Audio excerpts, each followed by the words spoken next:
के बाद फूल का मिलना इस बात का प्रमाण है कि साहब फूल नहीं आए और फूल छोड़ करके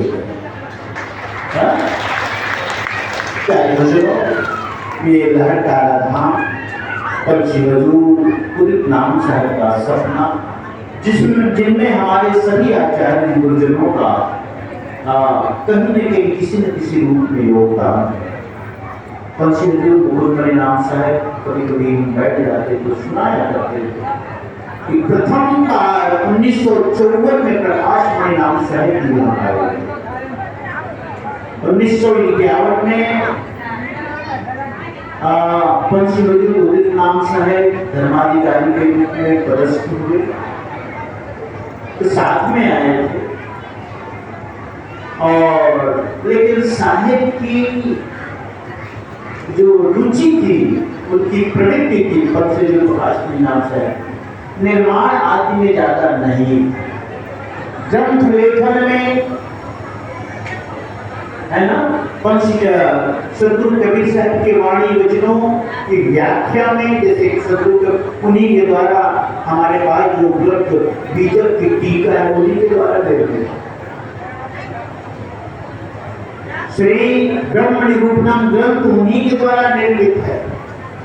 श्री प्रकाश मणि गीता उन्हीं के द्वारा निर्मित है। संध्या पाठ की टीका उन्होंने ही किया है। साहेब बंद की किताब उन्होंने ही बनाई है। साहेब की प्रवृत्ति ग्रंथ लेखन में, लेकिन उदित नाम साहेब की प्रवृत्ति थी कि मैं साहेब के लिए कुछ ऐसा करूं। जिन सदगुरु के लिए इतना कुछ है, बड़े बड़े मठ मंदिर आश्रम कुटी, लेकिन हमारा सदगुरु का धाम वीरान है।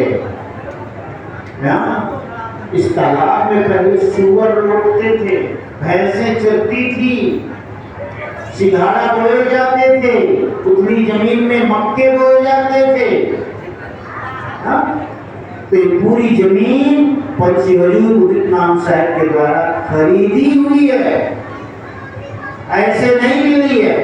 अभी कोई मुझे बता रहे थे, नाम का उल्लेख नहीं करूंगा, कि ये तो तालाब हमारा था, इन लोगों ने कब्जा कर लिया।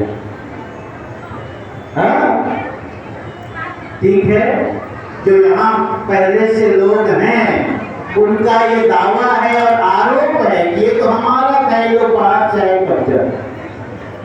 इतनी गलत बात बोल जाते, कहने की संकोच नहीं होता जी, इतनी झूठी बात कैसे बोल गए।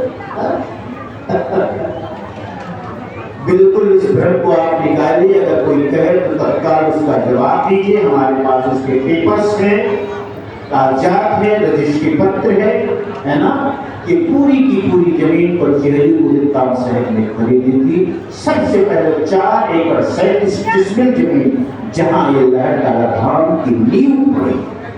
क्या योजनों, तो वो 1970 का समय तब से लेकर अब तक, है ना, संकल्प के वर्ष को गिने तो 1967 से लेकर अब तक, यानी पहला सत्संग 1967 में हुआ था। यहाँ 2027 में इस निर्माण की यात्रा का 60 वर्ष पूरा होने वाला है।